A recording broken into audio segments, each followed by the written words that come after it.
Thank you. Well, it's a personal pleasure to be here to see Andrew and Rebecca again and other Berkeleyans. And I've never been here, and I was struck by how beautiful the town is. I've been walking around, and I'll see more of it tomorrow. So I'm very grateful to this invitation, both that I get to see old students and friends, and Harold as well, but also that I get to see this beautiful part of the world. So I am going to speak about what the poster announces, which is to say why we care for the dead. And I want to answer that question on two time scales. So the first of these time scales is the longue durée in spades. That is to say, I want to be talking in deep anthropological time that's measured in millennia or tens of millennia.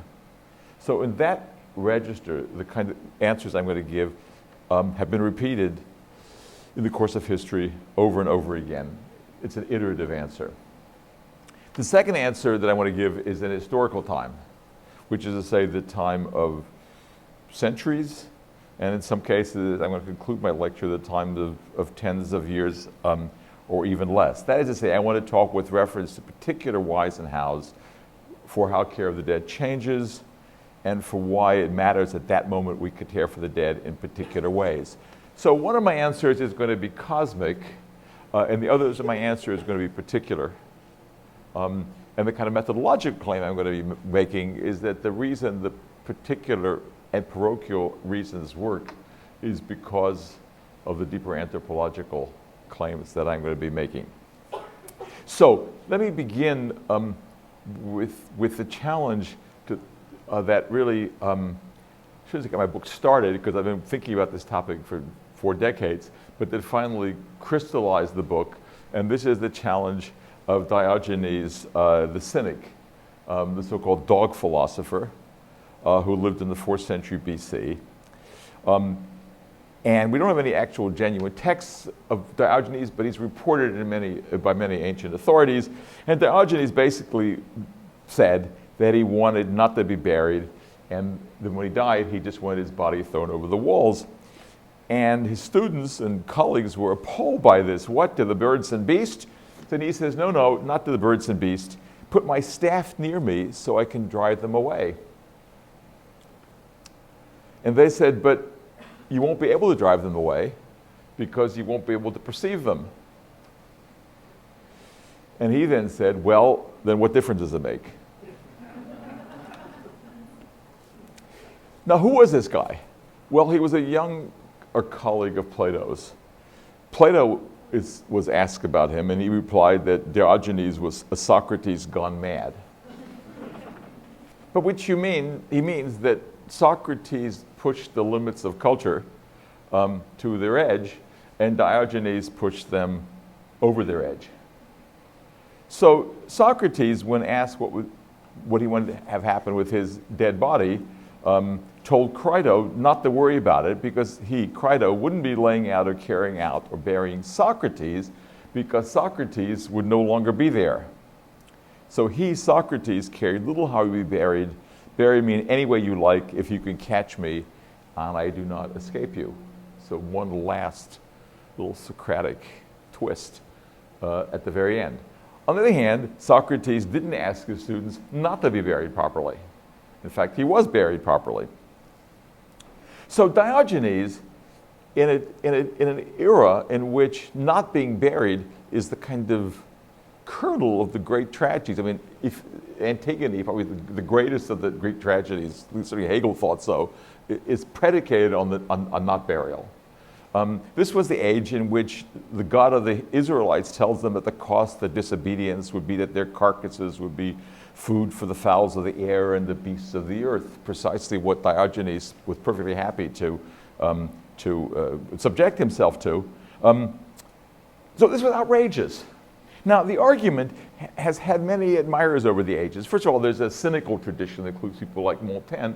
It also includes people like Augustine, who uses Diogenes and his argument against the pagans, especially when he makes fun of the Aeneid. The pagans care so much for where they're buried. If they're not buried in the proper place, something bad will happen to them. And Augustine famously says, well, Christians don't care about where they're buried because makes no difference. Now, we all know that shortly after Augustine uttered these words, the whole cult of the saints elaborates and Christians care deeply about where the dead are buried. But in any case, Diogenes has had lots of admirers, but on the other hand, no position has ever been more protean in generating arguments against it.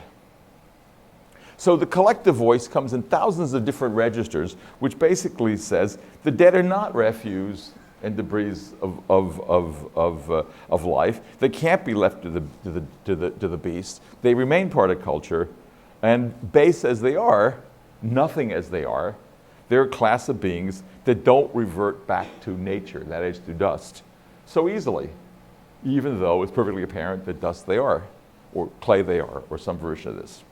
So, in fact, it turns out that the dead bear the historical continuity, both intimacy and of humanity. We as a species, this is my long derived thing, we as a species care for the dead, we live amongst them, we make them ciphers of memory, they're guarantors of power and of land and of authority. They're the temporal foundations of human communities. They're the fact that the dead body bears meaning, that it needs to be cared for, I want to suggest, depends less on loose, what we might call anyone's particular views on the subject, though there are many views on why we should care for the dead, or views meaning both secular views or religious views, than on ethical obligations that we, the living, owe to them, which is to say to the dead in general, and to certain of the dead in particular.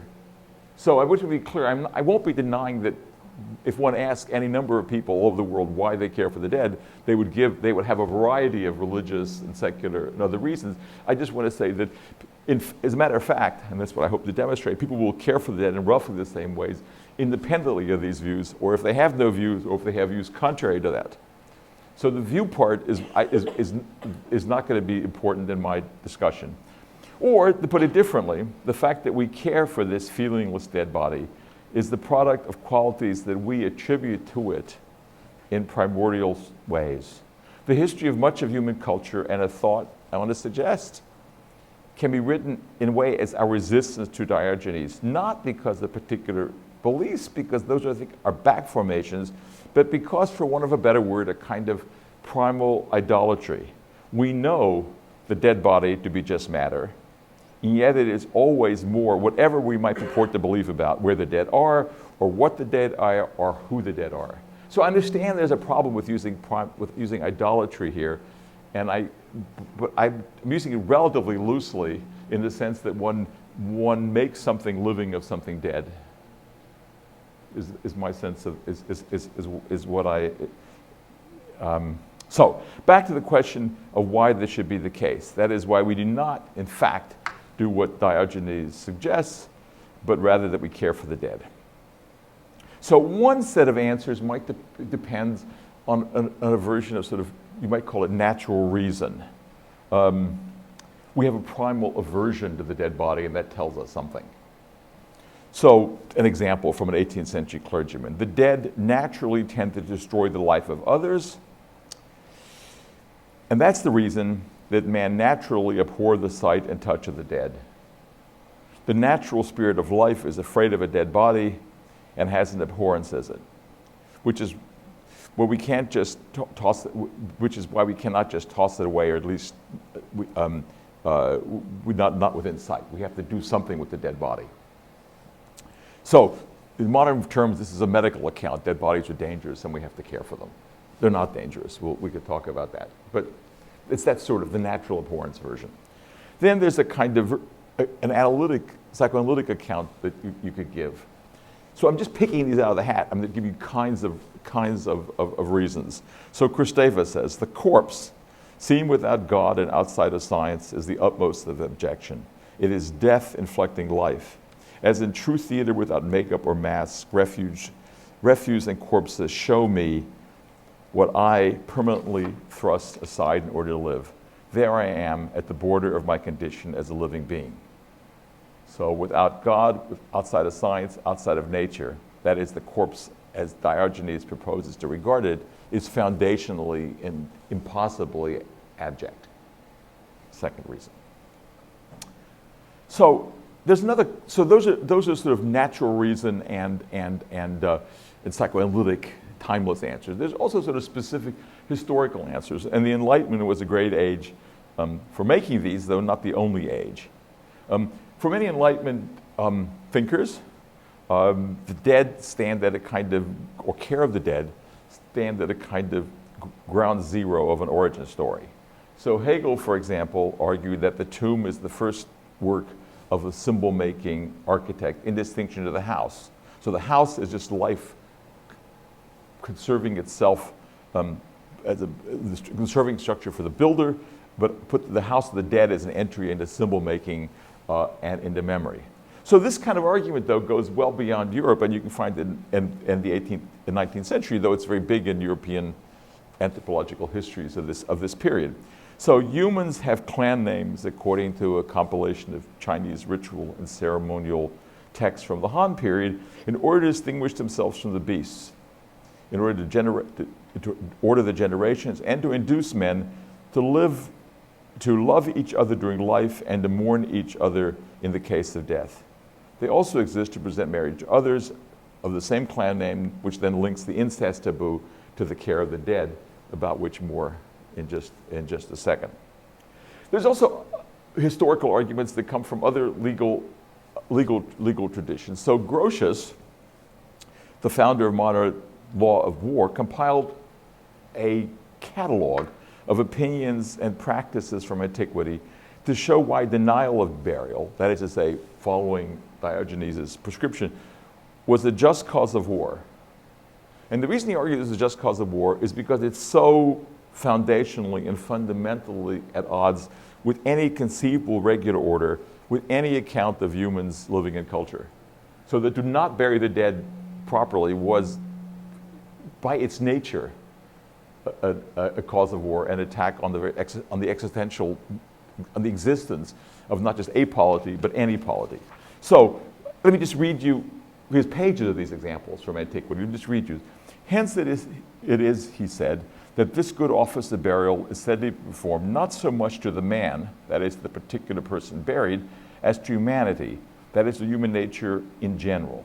Wherefore Seneca and Quintilian called burial a piece of public humanity, and Petronius a piece of humanity derived down to us from our ancestors.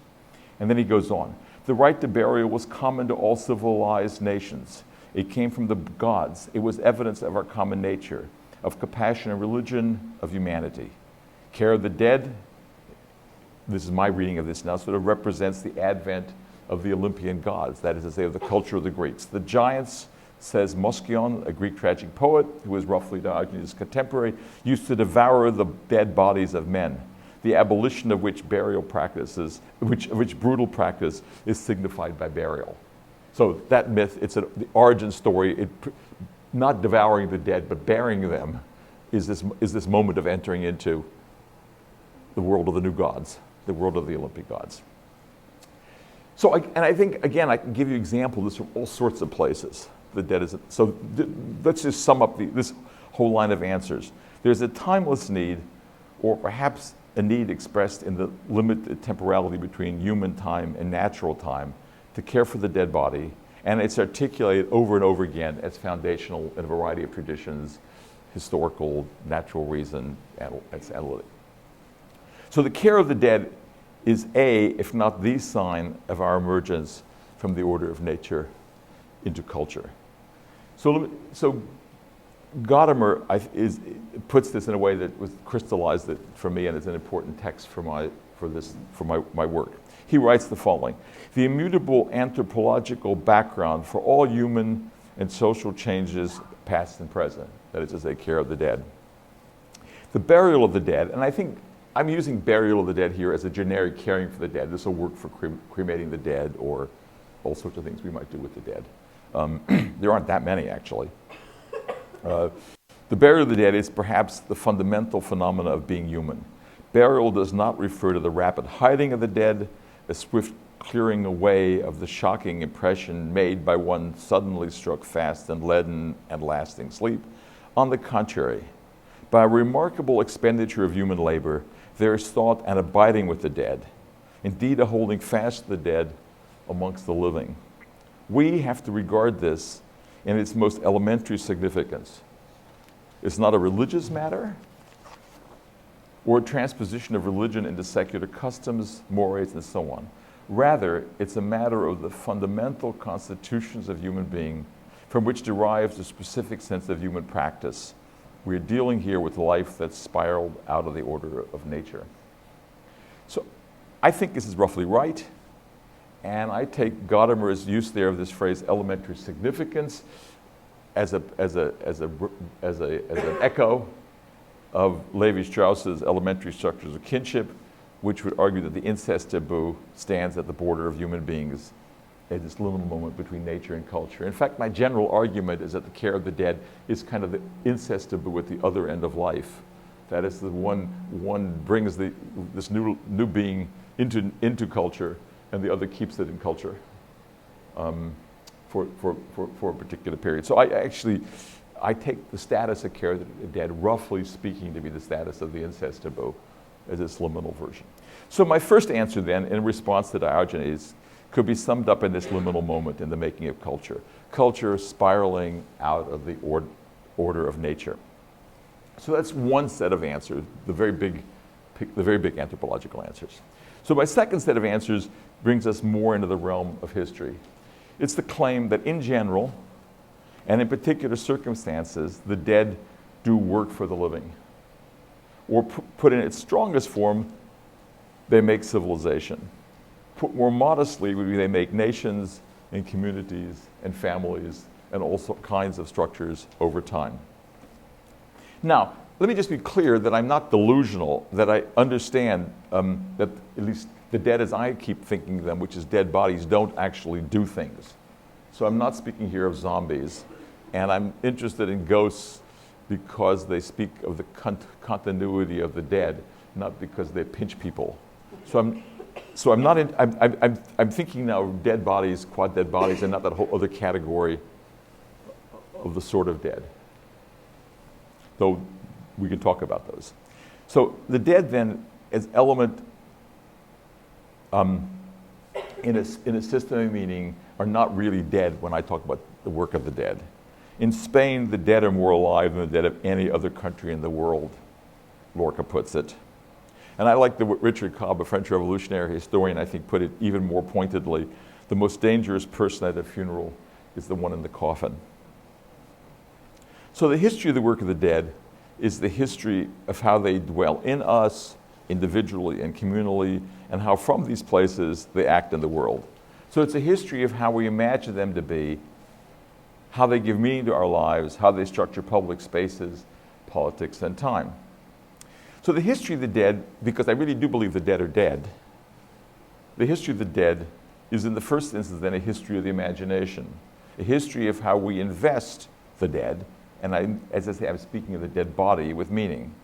It's really the greatest possible, and in some sense, the most expansive history of the imagination. We know the dead are not able to speak, writes an 18th century clergyman, for they are all silent in darkness. They cannot see or walk or handle things with their hands, yet they do speak differently from the living. And he cites St. Paul. St. Paul preached to the Hebrews that he being dead yet speaketh. And more generally, he concludes, it's common in the scripture for an inanimate object should be represented as speaking as well as hearing. In other words, we endlessly invest the dead body with meaning because somehow through it, the dead, which is say the human past or our individual dead, speak to us. I think this is the case, as I said earlier, independently of specific views of theories about death and history. Or maybe it competes with these. But in any case, let me talk to you about let me give you an example of an Enlightenment moment when very specifically history seems explicitly to take the place of metaphysics as the foundation for an investment of the dead. That is, it admits that the dead are nothing, and yet they mean something. So my example here comes from the English Enlightenment deist philosopher William Godwin, who in 1809 wrote a text called The Essay on Sepulchres. Now, as you'll see, the link he wants to make between history and the dead bodies and why we care ends up being sort of metaphysical after all. In fact, what I've discovered is almost anyone's answer to this question within 2 steps ends up in hand waving. And you will see that Godwin is no exception. But explicitly, it's anti-metaphysical, and that's the point I want to make. So it's really about secular. It's really about secular necromancy. The tract, he says, is about a proposal for erecting some memorial to the illustrious dead of all ages on the spot where their remains have been interred. And he intended it to be the first step in a kind of utopian plan to map a necrogeography of England in such a way to maintain the dead as part of the English community, of English history, in the face of the inevitable erosion of time. So the place where these noteworthy bodies would be buried would be identified by name, rather like today's historical science, and they'd be marked on maps. So famous battles could be marked, famous places where the dead were people. This exercise, he said, would result in an atlas of those who have lived for the use of men hereafter to be born, and would keep in memory those who would otherwise be forgotten. So it's a public history project that he's doing, but that's less the part that I'm interested in as the private part that will come to in a second. So he offers a proposal as a way to avert oblivion with this perpetual care. The recollection and admiration of the dead, made possible by knowing where they're buried, he suggests, will give us as a people a better and more virtuous future. It'll also keep us in touch with the dead whom we miss. And this is written by a man who continues to mourn his wife, Mary Wollstonecraft. And Mary Wollstonecraft personally is all over this story. So in some sense, it's a story in which our personal zeal to keep communion with our dead is mapped onto a communal and political account of what the dead are. The enormity of death, the greatest of earthly calamities and the most universal, her death, still weighs in his heart. The dead are gone, he reflects, beyond all the powers of calculation to reach. The effects flowing from the mortality of man in human affairs is incalculable.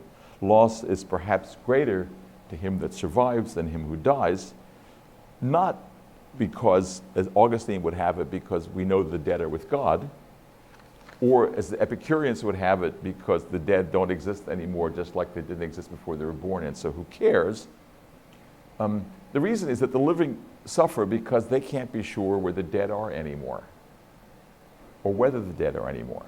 So Godwin, then, like Augustine, tries to bridge this unimaginable gap between these two worlds of the living. And he does it in some ways very much like Augustine through the material bodies of the special dead. So the question then is why, for someone like Godwin, who's as close to an atheist as anyone's going to be in the late 18th century, thought that the dead body, this immaterial body, was able to bridge this gap between the dead somewhere and the living. And his answer takes us back to some of the arguments of the church fathers. First, he offers a psychology and a theoretical anthropology of the dead. For those who survive, he said, anything associated with a friend, possessions, furniture, body parts, connect them. They have the virtue which the Indian is said to attribute to the spoils of him he kills. A strange metaphor for a guy who imagines himself as the paragon of enlightenment reason. So he explains what he means. Everything which has been particularly associated with someone, now he's going back to my friend, acquires a value from that consideration. His ring, his watch, his books, his inhabitants. That's basically Aquinas' argument why we care about the dead. And Aquinas then takes the next step, he gets this from Augustine. If this is true with anyone's books, tools, and so forth, and body, all the more so for saints who are with heaven, why we should care about the material version of saints. But that's not the kind of argument that he can make that are with God. A more powerful connection to the person of the friends than what she'd owned than what she'd been with is the body itself. He knows the truth. He says the following: the body of my friend, the vehicle through which her knowledge and virtue was conveyed to me, was nothing. And yet, he says, He can't let it go at that. I can never separate my idea of her peculiarities and her actions from my idea of her person. I cannot love my friend without loving her person. And if the cold, unfeeling, inert relics of a friend are the nearest thing to that person that one has on this side of the great divide to love and cherish, so be it. Her dead body is closer to that person even than her book or her watch. Now, he keeps saying his, but I'm reading it as her because we know that it's her that he's interested. So Godwin is all too aware of this radical rupture between the living and the dead. If its Rosie you could somehow be purchased, it would be my companion still, which she, is painfully not. The corpse is the great paradigmatic reminder set for us by the system of the universe that we are of a degraded nature and of humble origins, that we are mortal, and that there is an abyss between the living and the dead. We cast bodies into the ground, he says, as a token of that truth. And yet, the corpse remains strangely thing the person it was, lacking only what seems to be so great, the breath of life, in other words, the rosy you. The corpse and the person, in other words, are not irrevocably sundered. So then he goes on. He would then, in other words, he resists what's the self-evident truth from all this, that the dead really are gone, that they're no more in this world. And he therefore asks the next obvious and I think universal question, if the dead are not gone, then where are they? Where is my friend? Close deduction and reason, he says, might allow him to recover the thinking principle which animated her. Suggestions of faith might allow him to follow the dead through the vast regions of space and see the spirit return to God that gave it. But neither of these options is very satisfying to him. In other words, spirit doesn't matter. It's not Mary Wollstonecraft's spirit he wants. He wants Mary Wollstonecraft. All that we have left then is, in my views, then is the epithet, hic jacet, here lies dead, over the place where the body is deposited. So it's an indexical sign. And now, you see the point I'm trying to make about the imagination. Godwin mobilizes the imagination and creates a microcosm of the kind of stories that I suggested earlier, these stories in deep time. One would have to have an impenetrable heart, he says, not to feel a certain sacredness of the grave, a sensibility as old as writing on the subject of death and just as generative. Based on this intuition, this feeling, Godwin proposes necromancy. He doesn't call it that. In fact, he eschews the word, but I think it's what it is. The habit of seeing with the intellectual eyes things that are not visible to the eye of the senses, rescuing the illustrious dead, in this case any dead, from the jaws of the grave, making them pass in review, querying their spirits, having live intercourse with the illustrious dead of all ages. So he wants to put up this monument, but he wants to do more than just call the dead back to life. Marking names and places hallowed by the reception of all that was mortal of these glorious beings and erecting to the shrine of the memory is de facto creating a community of the holy dead without believing in holiness. It's a way of communing with each and every one of them without subscribing to any traditional religious views, which he didn't, about how this might be possible. And then he offers a remarkable formula for how this, what the church would call a veneration of relics, which he didn't believe in, might work. We indulge all the reality that we now have of a certain conference with the dead by repairing to the scene which, as far as they are on earth, they still inhabit. Italics in the text. The dust that covers a great man's tomb, although by extension any tomb worth paying attention to, he says, is simply and literally the great man himself. Italics again in the text. We can attain, he says, the craft and mystery by which we may spiritually, each in his several spheres, compel the earth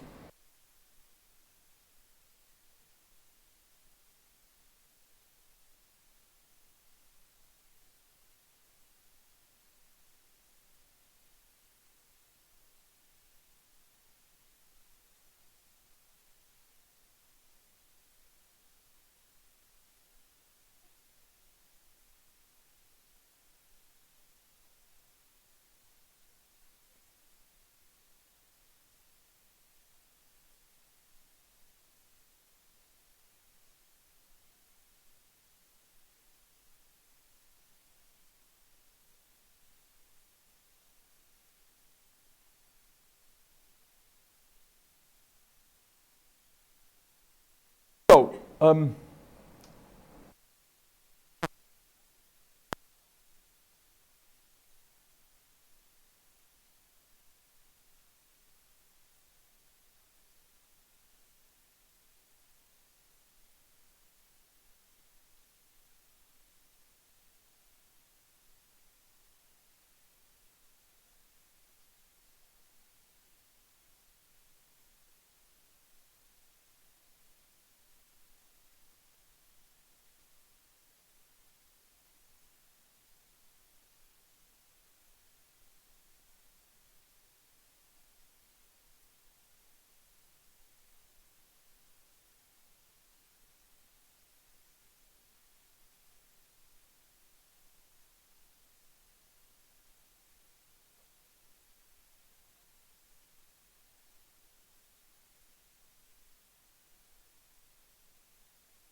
communities of whatever kind.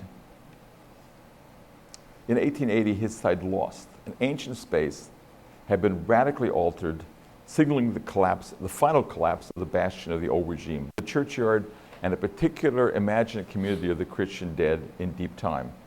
Whatever was left of the old political theology was now gone. So there are two ways into this story of 1880. The first would take us back to the appropriation of the care of the dead by the church in late antiquity, to that moment that Gibbon describes so melodramatically, when the bones of St. Babylas were brought to the grove of Apollo in Antioch and the Sibyl of the gods stopped speaking. We could go back to the time when the bodies of ordinary Christians came to be buried around the bodies of their martyrs. We could go back to the 10th or 11th century when everyone in England and in most parts of Europe were buried in the churchyard. In fact, where the churchyard was the only place where Christians could be decently buried.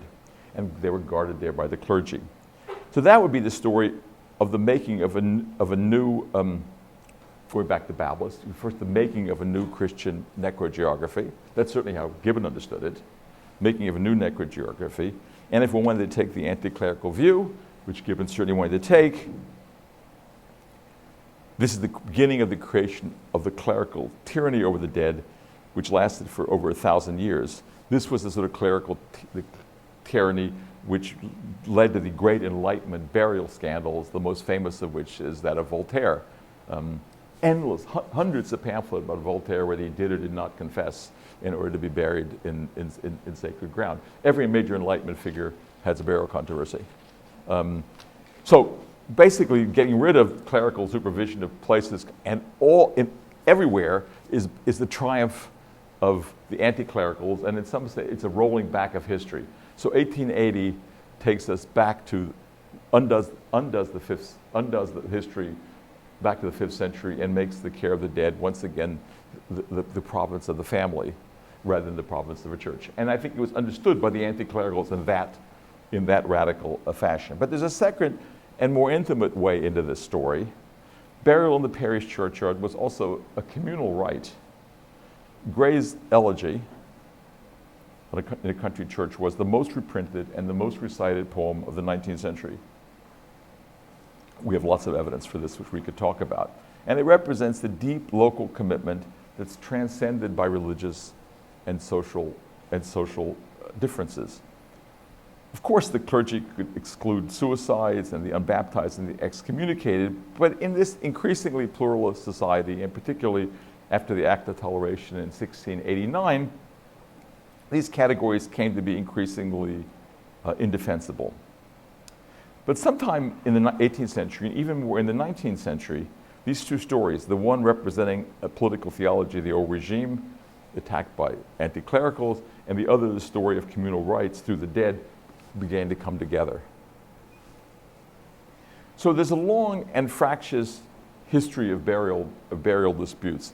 The Dissenting Deputies, which is the organization representing dissenters before the state, spent the great majority of its time, that's over 2/3 of the cases it brought to the attention of the state, were about refusal of clergy to bury. So this was not a trivial question in the civil liberties of the non-Anglican members of the community. But I don't do the 18th century story. Let me fast forward to 1808 and to a particular case in which the rector of a small parish refuses to bury the body of an infant named Hannah Swigler, who was the daughter of dissenters in the parish. So both sides agreed that this little girl had been baptized by a licensed minister of a dissenting church. Ministers were licensed under Licensing Act of the late 17th century. So there's nothing, no one disputes anything illegal about this, about burial. But the clergyman argues she was not regularly baptized because only an ordained priest can, quote, regularly baptize. So, but this is theology sort of in the interest of politics. He would not bury the infant Swigler and refuse again to bury a dissenter if a similar situation arose, he said. We, that is to say the Church of England, had to defend itself against the iterated garbage and the torrents of encroachment by dissenters by keeping the churchyard pure. So these guys represent then a dissolution of his fantasy of an England that was, in some sense, ecclesiastically pure. So what eventually happened is this little girl was buried without the clergyman there by the parish clerk. In fact, the interesting thing, all through the 19th century, no one ever tried to preach or pray over the grave of a disputed grave in a churchyard. So somehow even the biggest enemies of the church monopoly on burial ever violated by actually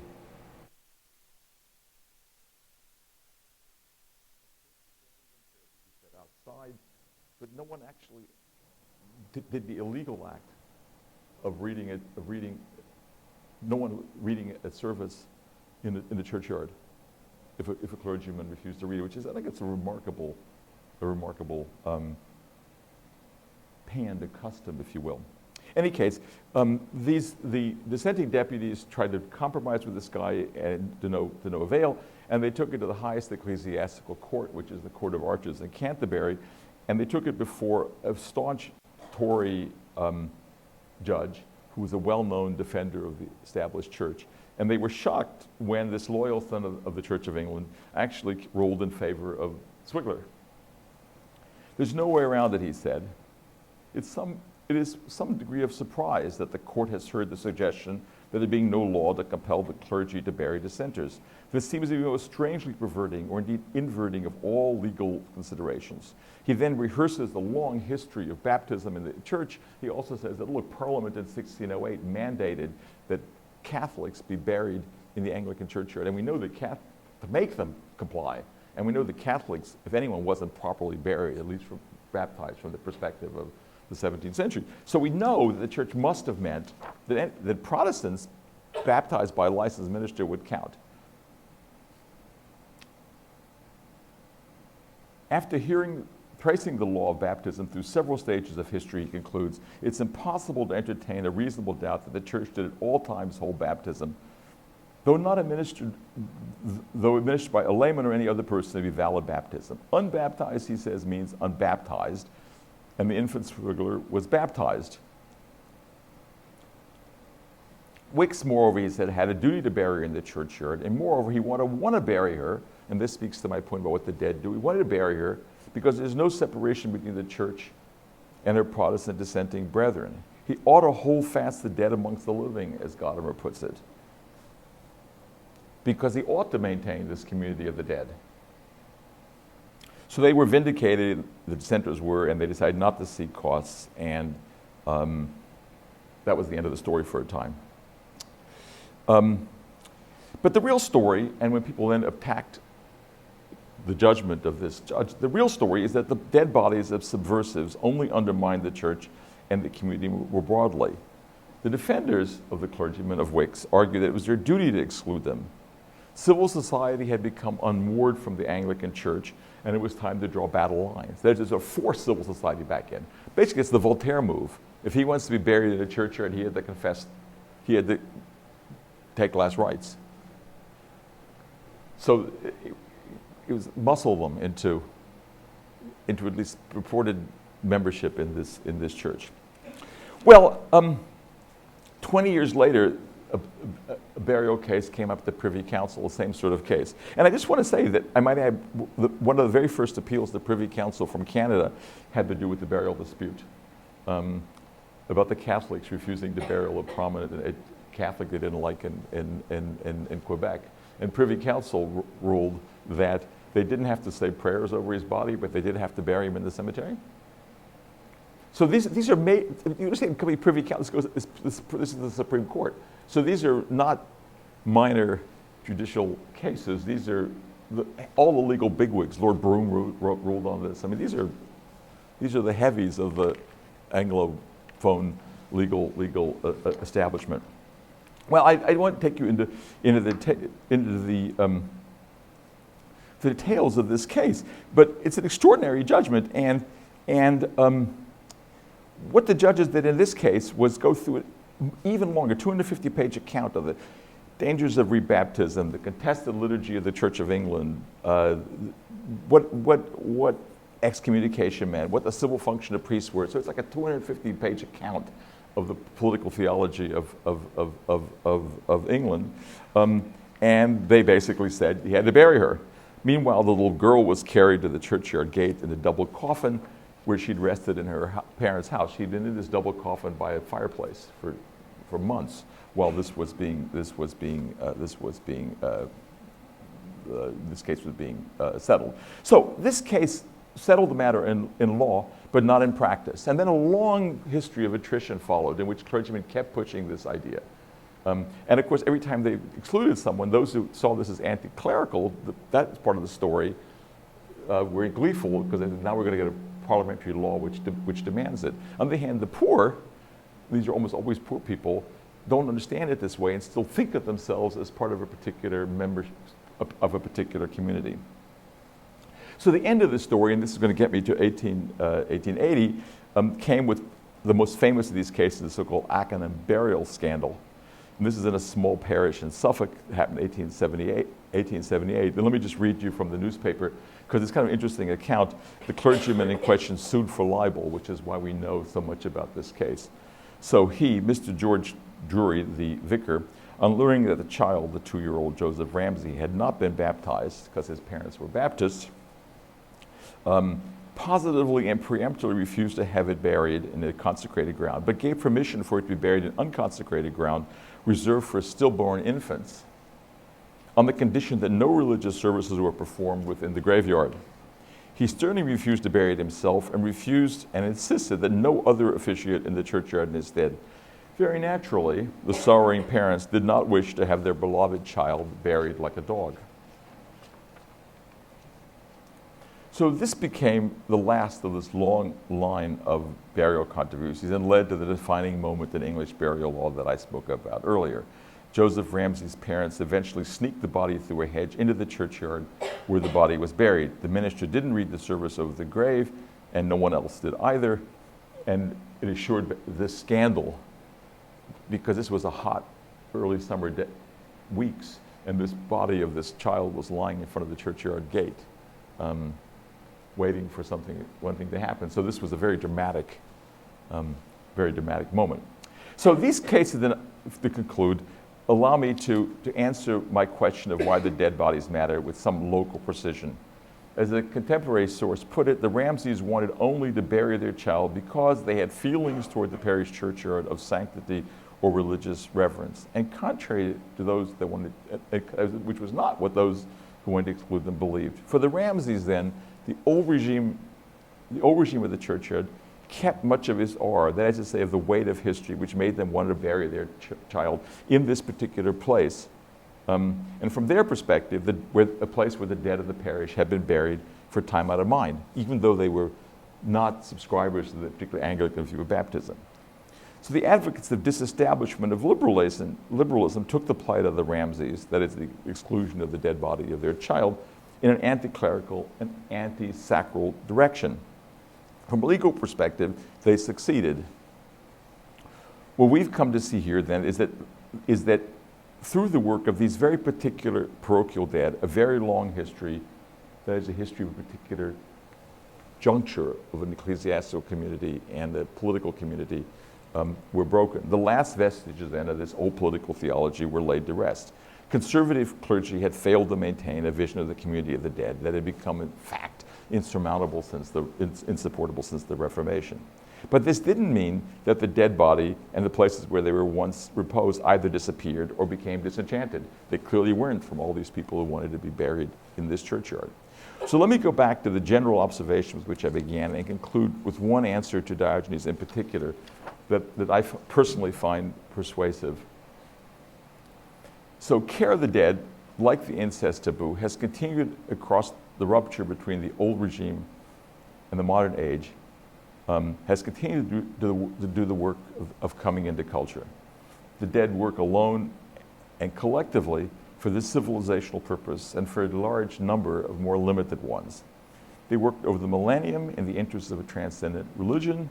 They work today largely in the interest of history and memory and particular communities. So why is this? What makes this possible? So I take an answer, or I'm inspired to give an answer from the work of the art critic David Hickey. He writes, and this is with respect to watching a magic show in Las Vegas. And he says if you watch a magic show in Las Vegas and you're drawn into it, you don't actually tell yourself that tigers, this is not really happening.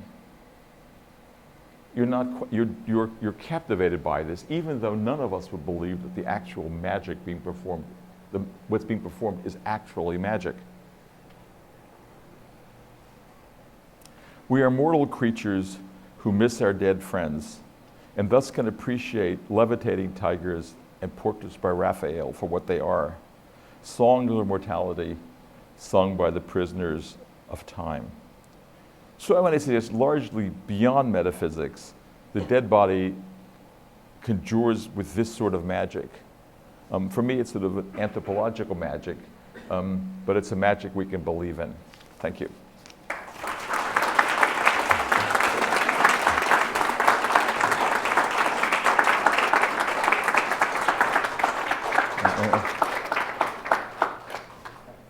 Thank you. Now I'll open the floor to questions. You're going to have to speak loudly because I'm pretty deaf. Yes. I'm pretty deaf too. Good. That was I have a microphone though. That was very interesting. I wonder if one turning point in the care of the dead was the Christian belief that somehow the body really wasn't dead forever. There was going to be a resurrection of the body, the way, in Handel's Messiah, and the dead shall be raised incorruptible. Because I know in the 1870s, for example, in the United States, there was a lot of resistance to cremation, and it was partly based on that view. You're destroying those bodies, they're going to be raised, and the reason that you tried to control who was buried in the graveyard was because you had to distinguish who would be the Christians, who would finally experience this resurrection of the body. So how does that? Well, so look, you're absolutely, there's a whole lot of being buried together. So we have this individually, we have a whole history of couples wanting to be buried together so they can meet the resurrection together. Cardinal Newman and his friends want to be buried together. And Heathcliff wants to be buried with Catherine. I mean, there's a whole version of being buried together at a small scale, and there's clearly buried together at a large scale. And when the Christians were producing communities of the dead, there are many, many stories of how sinners are cast out by miracles and thrown. So that's absolutely true. On the other hand, Augustine goes on and on and on about the fact that this makes no difference what happens to dead bodies. So he quotes Eusebius where he says, look, the Greeks cared about where the dead bodies were because they thought that would make a difference to where they were in the afterlife. But we, not like the people in the Aeneid, look at our martyrs in the Rome. They're fed to the lions, and the lions are killed and fed to the dogs, and the dogs are burned on a pyre, and the ashes of the dogs are thrown into the Rhone, and yet our bodies will rise as incorruptible as if they were laid in peace somewhere. So he makes a huge deal about how it doesn't make any difference. Fast forward to cremation. The church had no view on cremation until 1870. No church had any view on cremation. Because at that point, doesn't make a difference. So why do they have a view on cremation? They had a view on cremation because the people who created cremation were active, materialist, anti-clericals. In fact, the Italians were the first there, and they were Freemasons. Some of them were Jews. They were for the Risorgimento. Did I say anti-clerical? Right? And so they then decide, okay, what are we going to do with dead bodies? We're going to put them in new steel furnaces, because that's a really great technology. And then they start displaying this in public. And then they say, we're not going to even put the ashes in a particular place. They didn't do that for very long. So the church finally ends up compromising if you keep the ashes in one place together. You know? So it's all, in my view, it's all sort of contextual. When one group of people say we're going to act like the body is nothing, the church suddenly starts saying, well, look, this is radically anti-religious. But they never actually said it was theologically wrong. They said it was a gesture of, it was sort of like the Jews too. Reformed Jews in Germany and in Italy too, and in Switzerland, cremated to a disproportionately high degree, and lots of rabbis wouldn't bury them. And again, they couldn't give a particular reason for not burying them, but they simply said this was manifestly a rejection of a tradition. So people who reject this tradition shouldn't be buried in our churchyards. And that's sort of what the Catholics said. They couldn't give a, and the Protestants too, for that matter. I mean, Luther, no one liked cremation the first 30 years. See what I mean? So in other words, I never think there's never a reason. Though there's always reasons you can, as you say, you can give, but there's always someone of that tradition who says the opposite. You see what I mean? So it's the reasons are all, in my view, are always contextual. In this way, I just try to suggest. Does that make sense? Yeah.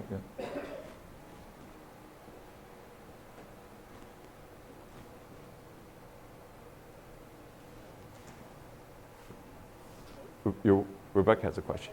I really enjoyed the talk. Really very interesting. I was struck reading the newspaper maybe 2 weeks ago about the discovery, or 3 weeks ago, I can't remember, the discovery of this new species. Yes, And right. the first thing, I mean, I think it was one of the first things that the article notes is that, much to our surprise, this species actually took care of their dead, right? So this, I mean, clearly speaks to your point that this continues to be a marker of culture. And I'm just wondering if you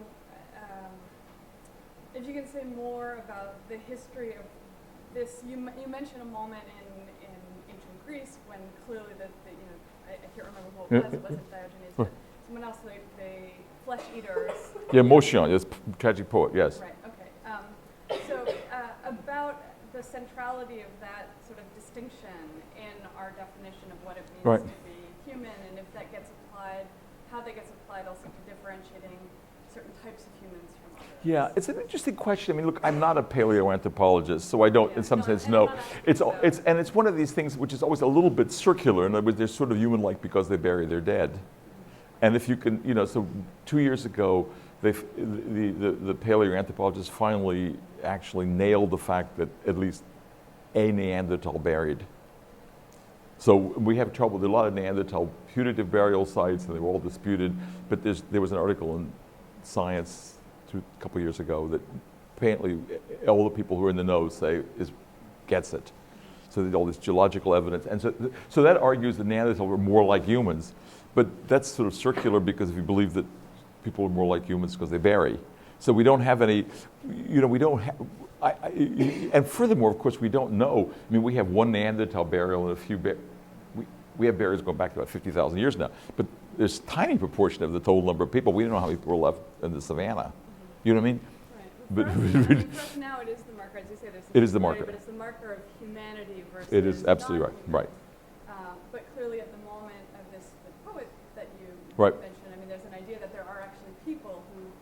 Right. Who have these other. Right. There are people when the mythic moments. There were people who ate their dead. And of course, modern anthropologists don't believe that. I mean, there are people who eat their dead, but they do it in a highly ritualistic way.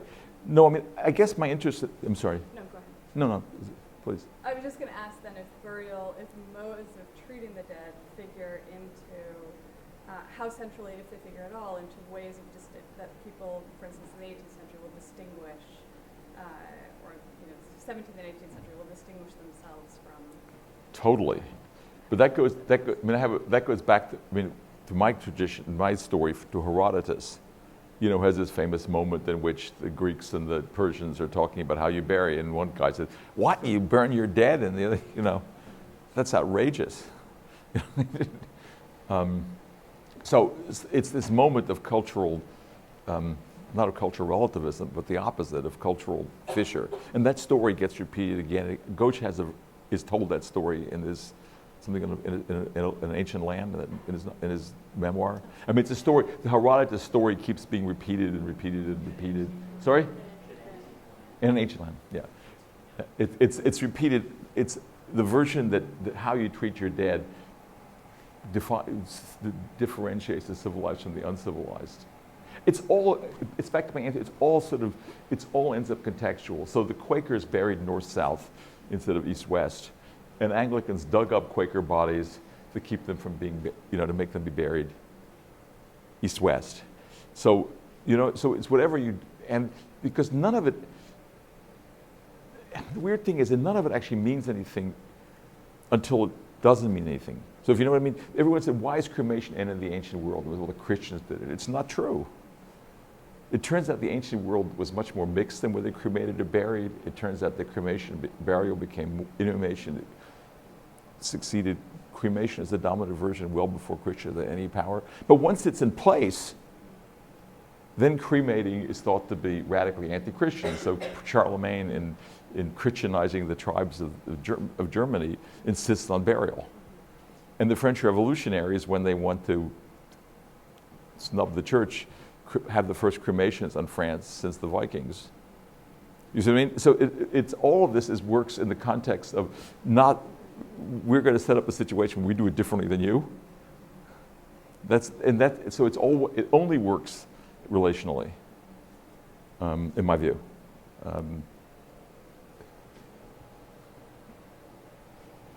Harold.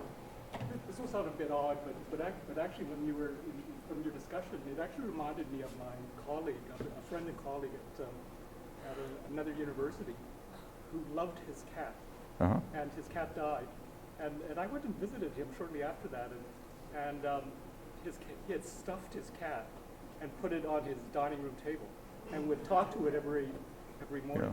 And it seemed that in some ways this is actually bringing him as close to the cat as close to civilization as possible. But in terms of arguing that burial or that honoring one's dead in burial is keeping them close to civilization, it seems to me in some sense there's actually an anxiety about not returning them to nature at the same time. Like in other words, so this is kind of the zombie anxiety, as it were. Right. Well, it's hard. It's hard to put. Look, we have a difficult relationship with the dead. I mean, right. Look, after all the terrible things we do to the dead. We take their property, we take their clothes, we take their wives and husbands. We do all sorts of horrible things to the dead. So somehow we need to sort of get them out of there, as the anthropologists have been pointing out for a long time. But in some sense, we also need a community in deep time. So no one in history, is what you tell, has dumped the dead except as an act of aggressively dumping the dead. I mean, in other words, there's mutilating the dead of another tribe, and that's Grotius's point. And there's there's gazillion cases of being horrible to the dead. But basically, we have very guilty feelings to the dead, and sometimes we need them out of here, which transfer them out of the world, and on the other hand, we need them to stay with us. The cat story is interesting because increasingly people do want to keep their pets near them. Yeah. And historically, I just learned this from a new biography, or at least a review in The Economist of a new biography. Does anyone know who said a dog is a man's best friend?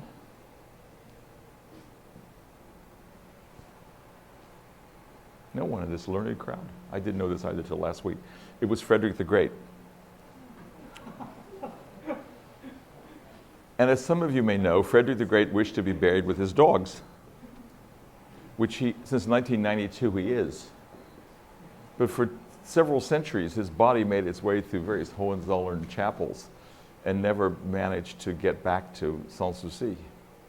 And now when you go to Sanssouci, you see Frederick's grave here and 10 of his hunting dogs there. So it was very clear what community of the dead he wanted to live amongst. And needless to say, this did not go over well with the Lutheran Church, of whom he had some standing. We're supposed to have had some standing.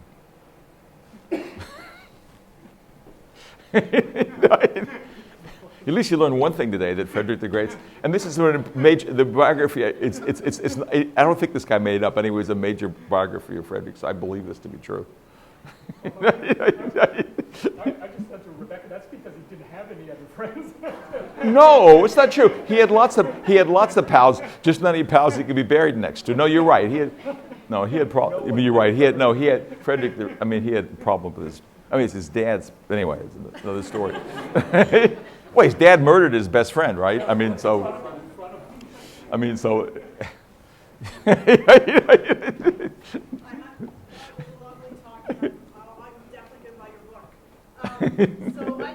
ask a literary question because I'm in literature, but I was just wondering if you ever connect the Godwin's writing with Frankenstein.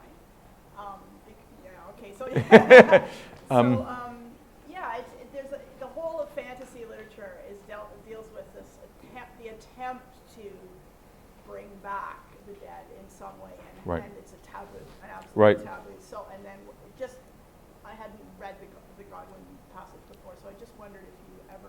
You know, do I go there? You know, as I said, Tracy, I don't try to go to either the remade Dead like Frankenstein, which is sort of wonderful about how, you know, it's not so much the dead arise, the dead are, what is it? It's really about how life is, inanimate matter suddenly discovers what it is to live, and you know, the body is, you know, it's the amazing story. I mean, that story is how the monster sort of having had no body before, it suddenly discovers what it is to have one.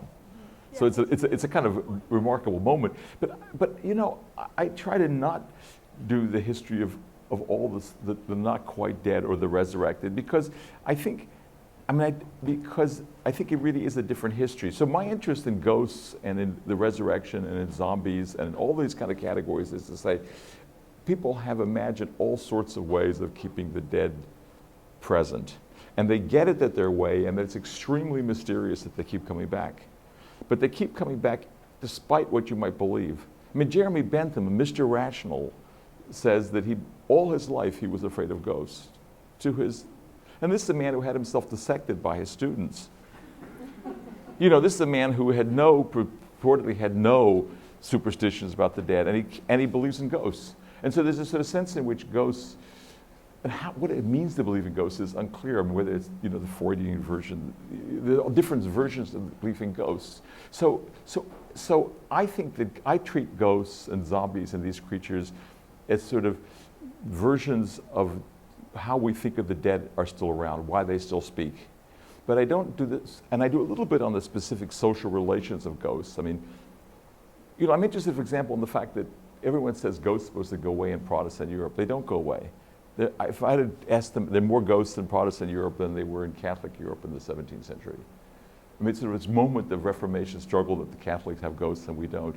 And they keep coming back because, in some sense, they keep coming back because a lot of people have a stake in this sort of world in which the dead are somewhere, and they're represented somewhere by ghosts. And they don't want to go to sort of a Hobbesian materialism.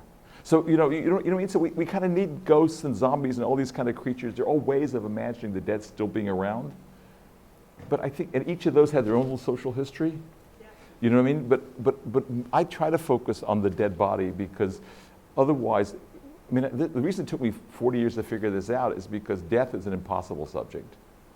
And even the dead are an impossible subject if you take them to mean the resurrected dead and the somewhat dead and the revivified and all these categories. So I tend to focus on, you know, on the dead body and why that ends up meaning something. And so ghosts and all these other creatures figure in that story.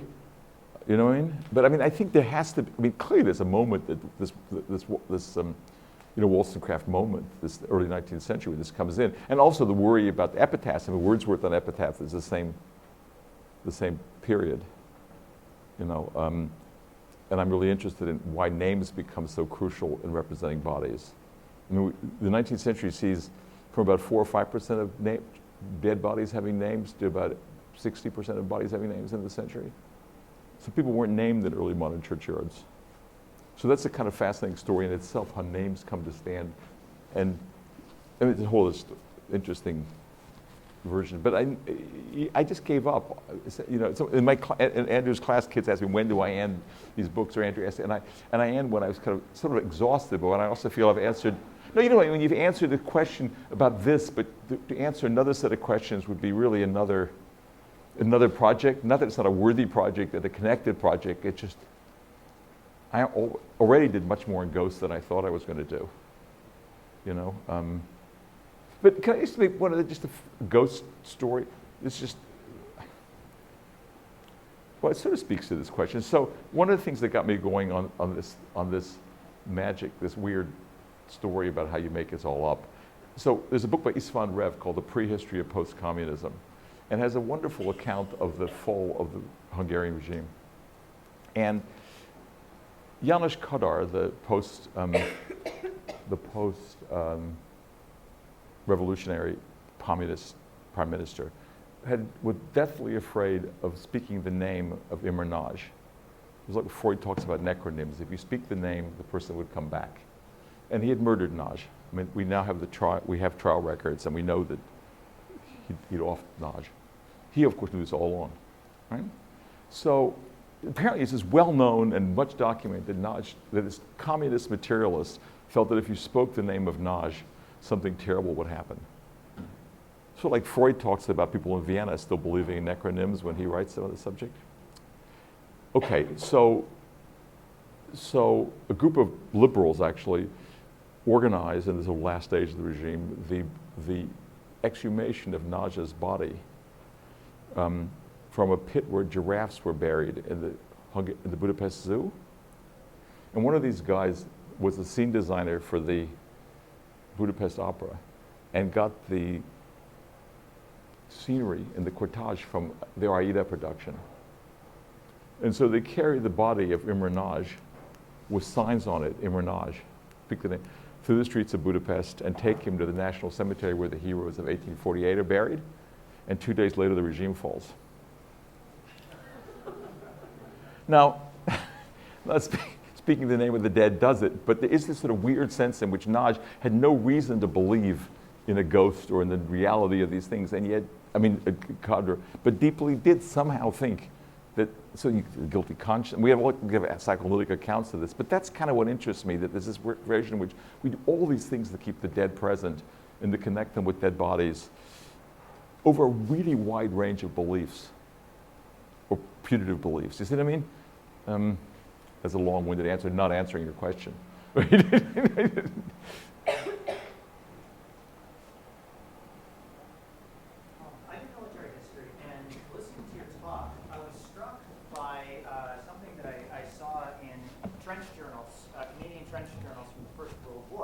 is a running theme that was going through them, like cartoons, where the Canadians are accusing the Germans or making a joke of the fact that the Germans have so few supplies that they are melting down the bodies of their own dead soldiers to make soap and to make butter, and then of course consuming it themselves.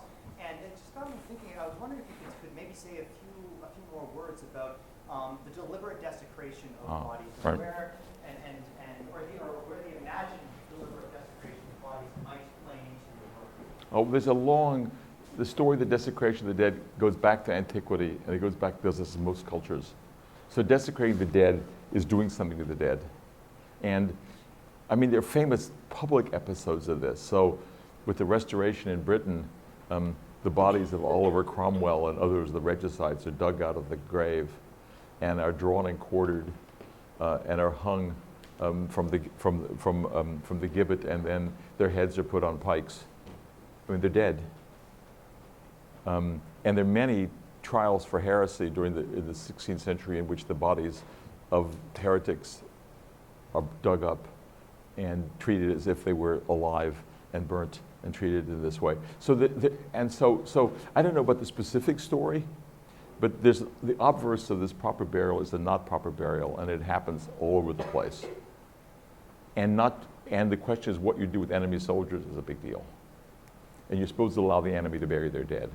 And that goes back to Greek antiquity. But the First World War it's more important because hugely more effort was made to bury dead soldiers properly than ever before, which is in itself an interesting story, as you know, and the creation of these naming monuments for the first time. Vimy is the Canadian one, of course, but so it's a whole other, so I have never seen this story, but the sensitivity of what we would do with their dead, I'm not surprised in the sense that they cared so much about what happened to their own dead, you know, and more than ever before in any war. Yeah. Oh, sorry. Go ahead. No. Okay. Sorry. I'm sorry, because we're here otherwise. Hi. I thought that was fascinating, and I wonder if you could say, because sometimes it struck me when I've looked at Christian images and writings about the resurrection, that there's a sense of loss, that we don't have the body of Jesus, and that we can't care for it. That's the missing relic. Absolutely. Right? We have his blood, We have the foreskin. We have the foreskin. And then once the Immaculate Conception and therefore Assumption of Mary become doctrine in the 19th century, we no longer have Mary's body either. Right. And so in a tradition in which there is the bodily relic becomes so central, Right. is there a kind of sense of loss that has to do with what you're talking about even when you have a religious belief in which, if you're a believing Christian, Jesus is in heaven and everywhere, and so there shouldn't be a sense of loss about his body. Does this speak to this kind of broader it's interesting. I don't know enough about it. I mean, obviously the body is also there. It's there at the Eucharist every week. So, but you're right. It is the great absent body. Isn't that also the distinction between the human and the gods? We don't have the bodies of the Olympian gods. We only have the body of, Right. Right. they're in another. But the Olympian gods weren't mortal, and Christ was mortal. And not mortal. Well, right, but I mean, critically mortal. I mean, and we have the Holy Sepulchre. right. So So, yeah, I don't. release It's not something that I've seen, but it's a really interesting, issue. I mean, obviously, not having a body is a huge deal. And we know a student at Berkeley is working on burial at sea, for example, in France in the 18th century, and it was so striking with from her data is that how people when they bury ordinary seamen in the ocean, they take very careful coordinate readings so they know where in the ocean they put the body. But it's an interesting. I mean, there must be a lot of interesting stuff on thinking about what the absent body means. But I don't. It's not. Is it? It's not something that I've. I mean, again, it's one of these things, like stupid excuse, but you sort of feel if I'm really going to go into Christology, I mean, you might never, it's one of these subjects you don't leave. Well, you have kind of wider concerns about. No, it's a huge topic. Yeah, no, I don't. I don't have anything interesting to say about this, I'm afraid, but I wish I did. Question?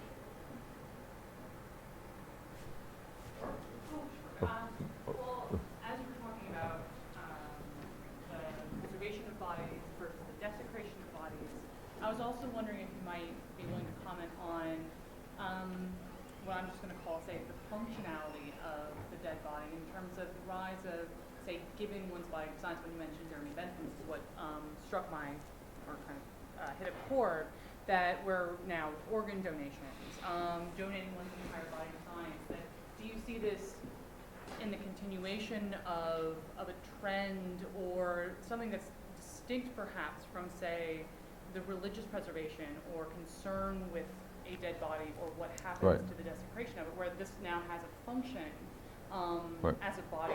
Right, it had a function back in the day, I mean, when Bentham was doing it. Right. I mean, but the point was, of course, famously, Bentham did it, it was an exemplary act. I mean, he was saying, well, Bentham, he writes explicitly, he's saying, look, we, the authorities, demand of the poor without asking them that their bodies be available for dissection, which was clearly understood as a desecration. And he says, but to show that I don't actually, this is bullshit, I'm going to allow myself to be publicly dissected by my favorite student.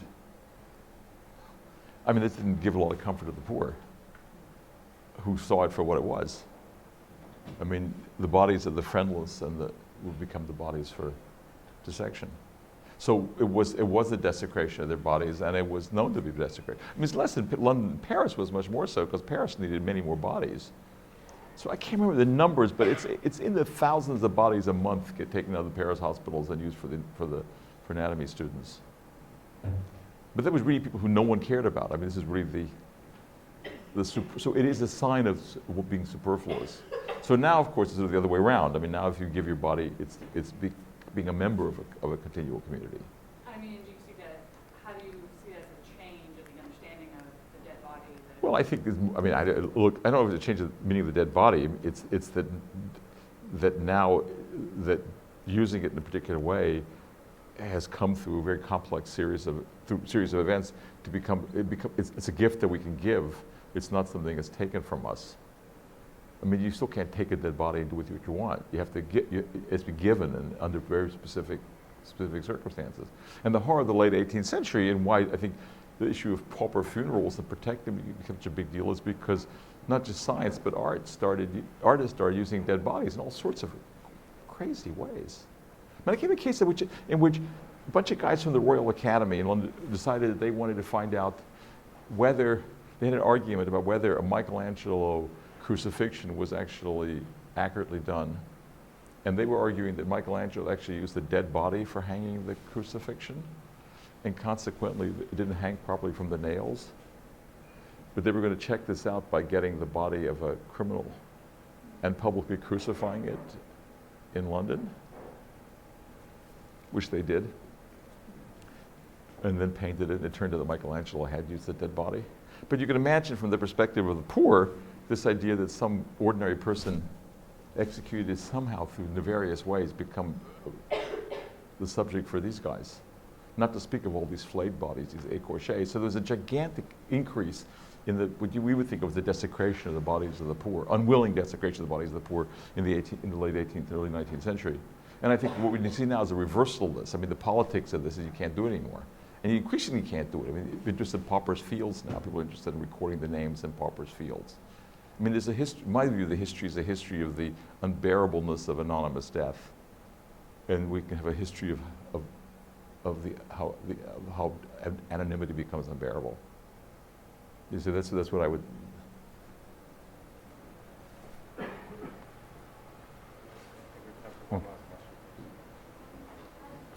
to keep this short. Earlier in the day, you talked about how you don't really engage with psychoanalysis in your work, but you believe in psychogenesis. And I couldn't help but feel, as you were talking about this topic, that a lot about what you're saying is deeply intertwined with the history of sentimentality. And sentimentality itself is encompassed within the political, cultural, and even power struggles of a particular context. So two examples that came to my mind, and I thought maybe you can give your thoughts about it, is one of my Orthodox Christian friends from Romania, her cousin committed suicide. It was a very tragic death. But the church refused to bury his body because someone who didn't live his life through a natural period, so to speak, was not considered to have a body that is sacred enough to be buried by the church. And another example that comes to my mind is also how people's cosmologies revere the body in different ways. So as someone pointed out a while ago about how Germans were mocked at by Canadians for desecrating their bodies, for using it as butter and soap, I simultaneously thought about Zoroastrian traditions, where the bodies are not buried or cremated, but they're left in a tower for vultures to consume them, because the idea is that even in death, your body should be useful to nature or to something. Right. So I was just wondering if you can elaborate a little bit about how the sentimentality, about the idea of how do you revere the body, is intrinsically tied Right. to power dynamics and the politics. Well, it's not. It's a big question. It's not just. It's not just sentimentality. So look. So the story is not that the body wasn't sacred enough. It's that the guy was excommunicated because he committed a sin that can't be pardoned, which is a sin of despair. So technically the guy excommunicated himself, and that's why he couldn't be buried. So that's a separate issue. I mean, they separate themselves from the church. It was like the 18th century stories where if you don't have certain ritual practices, you don't get buried by these guys. So that's one version of the story. So, and then there are many different accounts of, there's a Zoroastrian version, there's obviously the Hindu version of cremation, there's Buddhist, different kinds of Buddhist accounts.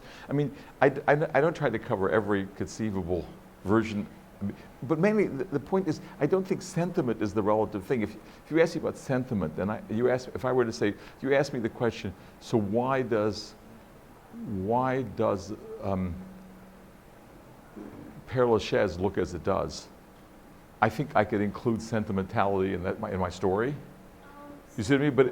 But that's a, you know, but Because the example that actually I didn't elaborate on was that when the British colonized India, they refused to let Zoroastrians have more towers to let go of their dead the way they do, because according to the British, that was not the right way to revere the body. well, they were perfectly happy with cremations, though. I mean, in other words, you know, The Parsis. no, I know the Parsi did this, but the British in general weren't sort of interested in extirpating the burial practices of other peoples. They prevented Parsi towers from being built. I don't know, but I don't know the Parsi, but I know that in general the British famously didn't want to interfere with these particular cultural practices. They thought it was just a problem. You know, I mean, they did in some of them. They obviously got into the Suti issue, and you know, I mean, I'm not saying they never did, but in big issues like burial, I don't think, as far as I know. I mean, there's some issues. The Bombay City Council gets upset about too much smoke from ghats, and they ask them to build larger chimneys. I mean, there's local versions of this, but in general, they're not interested in. But the sentimentality story, there is obviously an important part of the history of, if you actually looked at particular Western practices, sentimentality is huge in the iconography of modern cemeteries. But they're also not sentimental versions. I mean, so again, there's a quarrel about whether, you know, to what extent should Mount Auburn look like Père Lachaise? So then again, it's contextual. Père Lachaise is the first world name brand cemetery. So Rio de Janeiro has to have a Père Lachaise, and Buenos Aires has to have a Père Lachaise.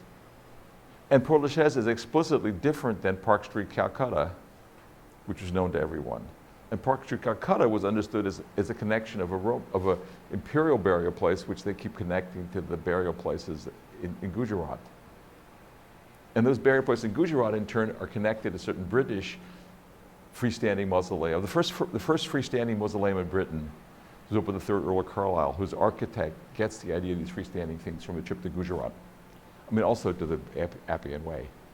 But he's explicitly in his connection with Indian versions of burial. So in other words, all of these stories are contextual. They're always, we borrow this from that person in order to make a case against that person.